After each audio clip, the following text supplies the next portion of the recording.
নমস্কার বন্ধুরা, কেমন আছেন সবাই? আশা করি সবাই ভালো আছেন। আজকে আমরা এমন একটা বিষয় নিয়ে কথা বলবো যেটা নিয়ে কথা বলাটা আমাদের সমাজে একটু ট্যাবু বা লজ্জার বিষয় মনে করা হয়, কিন্তু দিনের শেষে আমাদের প্রত্যেকের মাথার মধ্যে এই চিন্তাটা ঘুরপাক খায়। বিষয়টা হলো টাকা, আরও স্পেসিফিক্যালি বললে কম বেতন বা অল্প আয় কিভাবে ধনী হওয়া যায়। আপনারা হয়তো ভাবছেন, ধুর মশাই কী সব বলছেন, মাসে বেতন পাই 15-20 হাজার টাকা, মাস শেষ হতে না হতেই পকেটে গড়ের মাঠ, সেখানে আবার ধনী হওয়ার স্বপ্ন? এটা কি কোনো লটারি জেতার গল্প নাকি?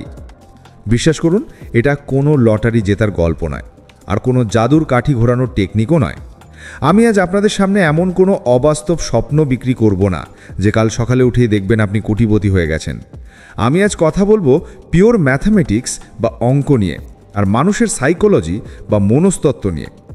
বেতন কম হওয়াটা নিশ্চয়ই একটা চ্যালেঞ্জ, কিন্তু ওটাই আপনার জীবনের শেষ কথা নয়। পৃথিবীর বহু মানুষ শূন্য থেকে শুরু করে বিশাল সম্পদের মালিক হয়েছেন শুধুমাত্র টাকার সঠিক ব্যবহার জেনে। আসুন তাহলে শুরু করা যাক। হাতে এক কাপ চা বা কফি নিয়ে বসুন, কারণ আগামী 15 মিনিট আমরা টাকার দুনিয়ার কিছু গভীর সত্য নিয়ে আলোচনা করব।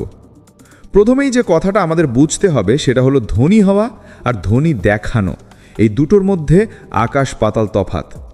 আমরা সোশ্যাল মিডিয়ায় দেখি কেউ নতুন আইফোন কিনল, কেউ বাইক নিয়ে লাদাখ গেল, কেউ দামি রেস্তোরাঁতে খাচ্ছে। দেখে মনে হয়, ইস ওদের কত টাকা। কিন্তু আসল সত্যিটা হলো খরচ করার ক্ষমতা আর সম্পদ জমানোর ক্ষমতা সম্পূর্ণ আলাদা জিনিস।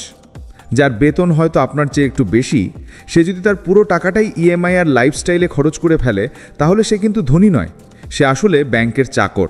আর আপনি, যার বেতন হয়তো কম, কিন্তু আপনার যদি জমানো টাকা থাকে আর সেই টাকা যদি আপনার জন্য আরও টাকা তৈরি করে, তাহলে আপনি প্রকৃত অর্থে ধনী হওয়ার পথে আছেন। এখন প্রশ্ন হলো, কম টাকা থেকে শুরুটা করব কিভাবে? প্রথম ধাপ হলো আপনার টাকার লিক বা ছিদ্রগুলো খুঁজে বের করা। কল্পনা করুন একটা বালতি, তাতে জল ভরছেন, কিন্তু তলায় ফুটো আছে। আপনি যত জলই ঢালুন, বালতি কোনোদিন ভরবে না। আমাদের মানি ব্যাগটাও ঠিক তাই। মাসের শুরুতে বেতন ঢোকে আর মাসের শেষে হাওয়া। টাকাটা যায় কোথায়? আপনি হয়তো বলবেন, সংসার খরচ, বাড়ি ভাড়া, যাতায়াত, এতেই তো সব শেষ। ঠিক আছে, এগুলো তো বেসিক নিড, কিন্তু এর বাইরেও কিছু খরচ আছে যেগুলো আমরা খেয়াল করি না। এটাকে বলে ল্যাট ফ্যাক্টর বা ছোট ছোট খরচের বড় প্রভাব। ধরুন আপনি অফিস টাইমে দিনে 2বার চা আর সাথে একটা করে বিস্কুট বা সিগারেট খান। হয়তো দিনে খরচ হচ্ছে মাত্র 20 থেকে 30 টাকা। মনে হচ্ছে এ আর এমন কি, কিন্তু মাসে সেটা প্রায় 600 থেকে 900 টাকা, বছরে সেটা 10,000 টাকার কাছাকাছি। ভাবুন তো, 10,000 টাকা হাতে পেলে আপনার কেমন লাগতো? এরকম ছোট ছোট সাবস্ক্রিপশন, অকারণে ডেটা প্যাক রিচার্জ বা অফার দেখে অপ্রয়োজনীয় জিনিস কেনা, এগুলোই আপনার ধনী হওয়ার পথে বড় বাধা। তাই আজ এই মুহূর্ত থেকে একটা ডায়েরি বা মোবাইলের নোটপ্যাডে লেখা শুরু করুন। 1 টাকা লজেন্স কিনলেও সেটা লিখে রাখবেন। 1 মাস এটা করুন। মাস শেষে দেখবেন এমন অনেক খরচ আছে যা না করলেও আপনার জীবন দিব্যি চলে যেত। ওই টাকাটাই আপনার ধনী হওয়ার সিড মানি বা বীজ। দ্বিতীয় ধাপ হলো বাজেটিংয়ের 50-30-20 নিয়ম, তবে একটু মডিফাই করে। সাধারণত বলা হয় আয়ের 50% প্রয়োজনে, 30% শখে আর 20% সঞ্চয় রাখতে। কিন্তু যাদের বেতন কম, তাদের ক্ষেত্রে 50% সংসার চালানো মুশকিল। তাই আমি বলবো আপনি 70-20-10 রুল ফলো করুন। 70% টাকা দিয়ে সংসার, ভাড়া, খাওয়া দাওয়া চালান, 20% টাকা এমার্জেন্সি বা হাত খরচের জন্য রাখুন, আর বাকি 10% টাকা, যেটা আপনার বেতনের মাত্র 1000 বা 2000 টাকা হতে পারে, সেটা ভুলে যান। ধরে নিন আপনার বেতন ওটাই ছিল না। অনেকে বলেন আগে খরচ করি, যা বাঁচবে তা জমা দো। এটা ভুল। ওয়ারেন বাফেট বলেছেন, আগে জমাও, তারপর যা থাকবে তা খরচ করো। বেতন পাওয়ার সাথে সাথে ওই 10 বা 20% টাকা আলাদা অ্যাকাউন্টে সরিয়ে ফেলুন। ওটা আপনার বর্তমানের টাকা নয়, ওটা আপনার ভবিষ্যতের চাবি। এখন আসছি সবচেয়ে ইন্টারেস্টিং পার্টে, টাকা জমানো বনাম টাকা ইনভেস্ট করা। দেখুন, বালিশের নিচে বা মাটির ব্যাংকে টাকা জমিয়ে কেউ কোনোদিন ধনী হতে পারেনি, কারণ ইনফ্লেশন বা মুদ্রাস্ফীতি নামের একটা পোকা আছে যা প্রতি বছর আপনার টাকার মান কমিয়ে দেয়। আজ 100 টাকায় যা কিনছেন, 1 বছর পর তা কিনতে 106 বা 107 টাকা লাগবে। অর্থাৎ ব্যাংকে ফেলে রাখলে আপনার টাকার ভ্যালু আসলে কমছে। তাহলে উপায় কি? উপায় হলো কম্পাউন্ডিং বা চক্রবৃদ্ধি সুদের জাদু। আইনস্টাইন এটাকে অষ্টম আশ্চর্য বলেছিলেন। ব্যাপারটা একটু বুঝিয়ে বলি। ধরুন আপনার বয়স 25, আপনি ঠিক করলেন মাসে মাত্র 1000 টাকা করে জমাবেন। ভালো কোনো মিউচুয়াল ফান্ডে বা এসআইপিতে যদি আপনি এই টাকাটা রাখেন, যেখানে গড়ে 12 থেকে 15% রিটার্ন পাওয়া যায়, তাহলে 30 বছর পর আপনার কাছে কত টাকা থাকবে জানেন? অঙ্কটা শুনলে চমকে যাবেন। আপনার জমানো টাকা হবে মাত্র 3,60,000, কিন্তু সেটা বেড়ে দাঁড়াবে প্রায় 35 থেকে 40 লাখ টাকারও বেশি। আর যদি মাসে 1000-এর জায়গায় 2000 বা 3000 করতে পারেন, তাহলে সেটা কোটির ঘরে পৌঁছে যাবে। এটাই হলো সময়ের খেলা। আপনি কত টাকা জমাচ্ছেন তার চেয়েও বেশি গুরুত্বপূর্ণ হলো আপনি কত দিন ধরে জমাচ্ছেন। তাই বেতন কম বলে হীনমন্যতায় ভুগবেন না। অল্প টাকা দিয়ে শুরু করুন, কিন্তু আজই শুরু করুন। সময় আপনার সবচেয়ে বড় বন্ধু। এবার আসছি চতুর্থ ধাপে, ঋণের ফাঁদ থেকে দূরে থাকা। আমাদের জেনারেশনের সবচেয়ে বড় সমস্যা হলো ইনস্ট্যান্ট গ্র্যাটিফিকেশন বা এখনই সব কিছু পাওয়ার লোভ। বন্ধুরাতে নতুন ফোন দেখলাম, আমারও চাই। পকেটে টাকা নেই, নো প্রবলেম, ইএমআই তো আছে, ক্রেডিট কার্ড তো আছে। শুনুন, ইএমআই হলো আধুনিক যুগের দাস প্রথা। আপনি যখন কোনো জিনিস লোন বা ইএমআইতে কেনেন, আপনি আসলে আপনার ভবিষ্যতের উপার্জনকে বিক্রি করে দিচ্ছেন। যে টাকাটা আপনি এখনও কামাই করেননি সেটা খরচ করে ফেলছেন, আর তার বিনিময়ে দিচ্ছেন চড়া সুদ। 15,000 টাকা বেতনের কেউ যদি 30,000 টাকার ফোন কেনে, সে আসলে তার 2 মাসের জীবন বিক্রি করে দিল একটা যন্ত্রের জন্য।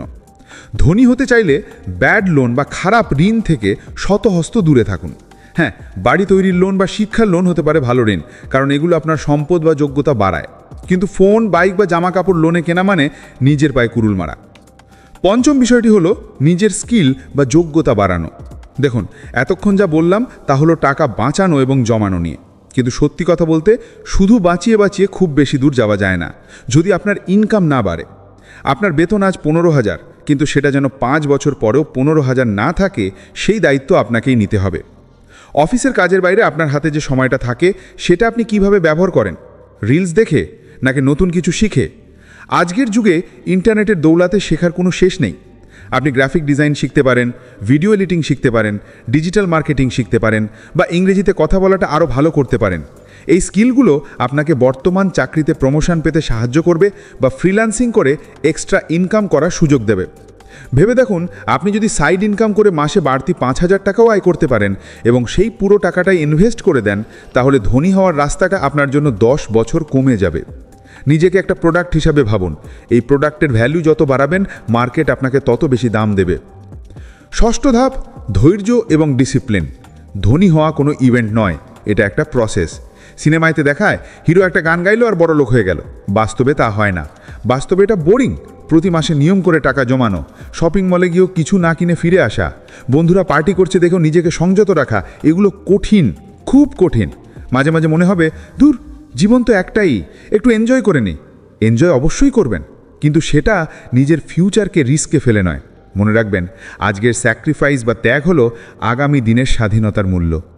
আপনি আজ কষ্ট করছেন যাতে আপনার বয়স যখন 50 হবে, তখন আপনাকে টাকার জন্য কারোর মুখের দিকে তাকাতে না হয়। সপ্তম এবং অত্যন্ত গুরুত্বপূর্ণ বিষয়, স্বাস্থ্য এবং বীমা। আপনি হয়তো ভাবছেন, ধনী হওয়ার সাথে এগুলোর কি সম্পর্ক? সম্পর্ক আছে। একটা বড় অসুখ বা দুর্ঘটনা আপনার সারা জীবনের জমানো টাকা এক নিমেষে শেষ করে দিতে পারে। তাই সবার আগে নিজের এবং পরিবারের জন্য একটা ভালো হেলথ ইন্স্যুরেন্স বা স্বাস্থ্য বীমা অবশ্যই করাবেন। আর আপনার উপর যদি পরিবারের সবাই নির্ভরশীল হয়, তবে একটা টার্ম লাইফ ইন্স্যুরেন্স মাস্ট। এগুলো খরচ নয়, এগুলো হলো আপনার সম্পদের সুরক্ষা কবচ। হাসপাতাল আর ওষুধের বিল মেটাতে গিয়ে যেন আপনার ধনী হওয়ার স্বপ্ন ভেঙে না যায়। এবার একটু প্র্যাকটিক্যাল উদাহরণে আসি। ধরুন আপনার নাম রাজু। রাজুর বেতন 20,000। রাজু প্রতি মাসে পায় 20,000। সে বাসা ভাড়া বা থাকা খাওয়া বাবদ খরচ করে 14,000। যাতায়াত আর হাত খরচ 3,000। বাকি থাকে 3,000। এই 3,000 টাকার মধ্যে রাজু 1,000 টাকা এমার্জেন্সি ফান্ডের জন্য ব্যাংকে রেখে দেয়, যেটা সহজে তোলা যায়। আর বাকি 2,000 টাকা সে প্রতি মাসের 5 তারিখে অটোমেটিক এসআইপির মাধ্যমে ইন্ডেক্স ফান্ডে ইনভেস্ট করে দেয়। বছরে একবার রাজুর বেতন কিছুটা বাড়ে, তখন সে তার ইনভেস্টমেন্টের পরিমাণও 500 টাকা করে বাড়িয়ে দেয়। এই সিম্পল কাজটা যদি রাজু 15-20 বছর চালিয়ে যায়, তাহলে সে তার রিটায়ারমেন্টের সময় কয়েক কোটি টাকার মালিক হবে। অথচ তার বন্ধু, যে হয়তো 25,000 টাকা বেতন পায় কিন্তু পুরোটাই খরচ করে ফেলে, সে রিটায়ারমেন্টের সময় পেনশনের আশায় বসে থাকবে।